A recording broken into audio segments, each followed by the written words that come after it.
I go back to the CIA for just a moment because it's worth recalling that the agency from the very beginning in the 1940s, was used not only to collect intelligence from around the world, process it and present it to policymakers like the President for their decisions, or to help them in their decisions. Obviously, that's what an intelligence service should do.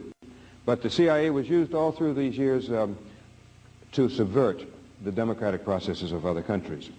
At the very first meeting of the National Security Council, which was set up in the same law that established the CIA as the National Intelligence Service, this was October 1947, 1 month after Truman signed this bill into law, establishing the CIA and the National Security Council as the highest policy-making body in national security and foreign affairs.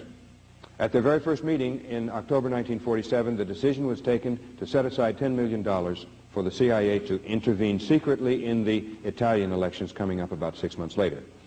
The CIA was not just used in these electoral operations. You know, the media operations were vast, and I'm sure they still are. Media operations basically means that the CIA pays a foreign journalist to publish the CIA's material as if it were the journalist's own. There were CIA interventions of all sorts, but one area I want to mention of special importance are what are known as liaison operations. Liaison operations are all those activities that the CIA undertakes with the intelligence and security services of other countries. Early on, the CIA began to set up security and intelligence services in other countries for purposes of internal security. One of the first places was Greece. There was a civil war, you know, in Greece, 1947 to 1949. The United States intervened on the side of the far right in Greece, and the U.S. side won. In the aftermath, the CIA set up a security service known as the KYP, or KEEP, KYP being the Greek initials for CIA. They gave it the same name. This security service was used to keep the far right in power in Greece for nearly 20 years. But when that power was threatened with upcoming elections in 1967, the CIA and this service, this KYP, organized a military coup in Greece, which was successful, leading to 7 years of military dictatorship in Greece, of neo-fascist stripe. During that period, torture became an institution in Greece. Thousands of Greeks were forced into exile. I could give you many, many examples of this. In Iran, for example, in 1954, the CIA, 1953, the CIA undermined the democratically elected civilian government of the day of Mohammad Mossadegh, overthrew that government, installed the Shah as military dictator, and in the aftermath set up a service called the SAVAK. This service, over the 25 years of the Shah's regime, became famous for its torture chambers and its assassinations of the Shah's political opponents. 1954, the U.S., the CIA, intervenes in Guatemala, undermines the civilian government, the government is overthrown, and from 1954 on, Guatemala has had one succession of military rulers after another, a military dictatorship. In the aftermath of this operation in 1954, the CIA set up an internal security service, and then others. But from these services set up and supported by the CIA all through the years came the death squads. In other words, the services established by the CIA then spawned these death squads in Guatemala.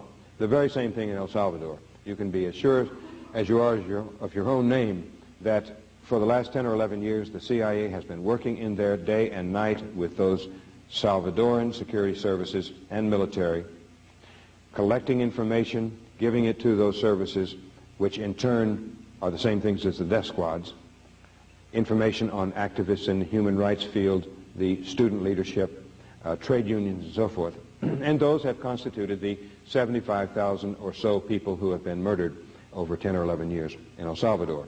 Disappeared, many of them, others tortured to death, their bodies thrown along the sides of the roads. Nobody knows how many have been killed in Guatemala by these military regimes, which started with the CIA. Some say 100,000, some say 125,000, some say 150,000. Who knows? Nobody will ever really know the exact number who have been killed. But you multiply this around the world, because I'm only mentioning a couple of examples of these CIA operations. There have been now 44 years of this, and they have existed all around the world.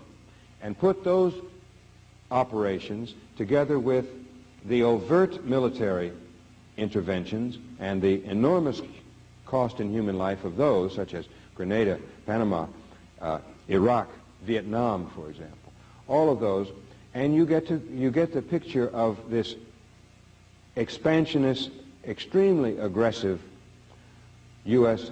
foreign policy. Well, I don't think it's enough really to describe what the CIA does or U.S. foreign policy in general.